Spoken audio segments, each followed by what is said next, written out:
2024 সালের জুলাই আন্দোলনে ক্ষতিগ্রস্ত হওয়ার পর 17 মাস পেরিয়ে গেলেও খুলনায় এখনও তালাবদ্ধ 71-এর গণহত্যা নির্যাতন আর্কাইভ ও জাদুঘর।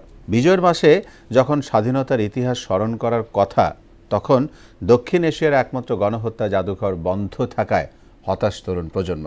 তবে জাদুঘর কর্তৃপক্ষ বলছে, বারবার সাজানো হলেও সরকারের ঊর্ধ্বতন মহলের নীরবতায় অচল হয়ে আছে দেশের মুক্তিযুদ্ধ স্মৃতির ধারক এই প্রতিষ্ঠানটি। শহীদুল হাসানের প্রতিবেদন, জানাচ্ছেন তাহসিন তারিন। ঝুলছে ভারী তালা, প্রধান ফটকের সামনে জমে থাকা জঞ্জাল আর অবহেলায় ভেঙে পড়া টেরাকোটায় ক্ষতবিক্ষত মুক্তিযুদ্ধের ইতিহাস সম্বলিত বিভিন্ন কাঠামো। এই দৃশ্য কোনো পরিত্যক্ত ভবনের নয়, এটি খুলনা নগরীর সাউথ সেন্টার রোডে অবস্থিত মুক্তিযুদ্ধের গণহত্যা নির্যাতন আর্কাইভ ও জাদুঘরের বর্তমান চিত্র। প্রায় 32 কোটি টাকা ব্যয়ে নির্মিত জাদুঘরটি আনুষ্ঠানিক উদ্বোধন হয় 2024 সালের মে মাসে। কিন্তু উদ্বোধনের আড়াই মাস পর 4 আগস্ট গুলিবিদ্ধ শিক্ষার্থীদের চিকিৎসা দেয়াকে কেন্দ্র করে জাদুঘরের সামনের একটি বেসরকারি হাসপাতালে ভাঙচুরের ঘটনা ঘটে। সেই সময় হামলার শিকার হয় মুক্তিযুদ্ধ জাদুঘরের প্রধান ফটকসহ বিভিন্ন স্থান। এরপর থেকেই টিন আর বাঁশ দিয়ে অস্থায়ীভাবে ফটক বন্ধ করে ঝুলিয়ে দেয়া হয় তালা, যা গত 17 মাসেও খোলা হয়নি।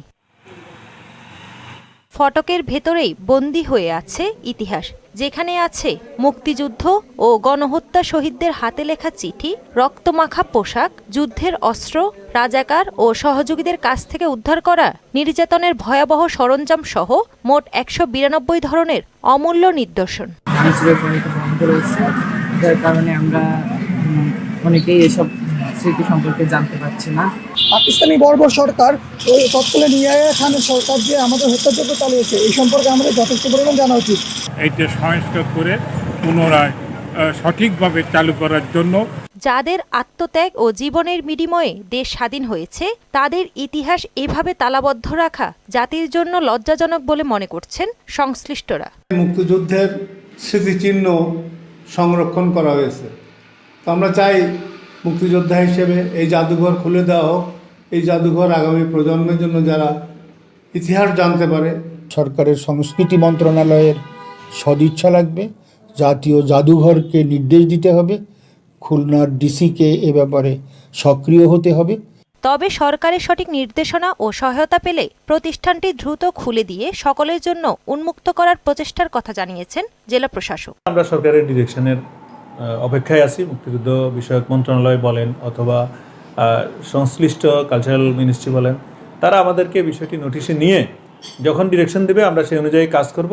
খুলনায় নির্মিত 71-এর গণহত্যা নির্যাতন আর্কাইভ ও জাদুঘরটি শুধু বাংলাদেশের নয়, পুরো দক্ষিণ এশিয়ার প্রথম পূর্ণাঙ্গ গণহত্যা নির্যাতন আর্কাইভ। তাহসিন তারিন, মোহনা সংবাদ।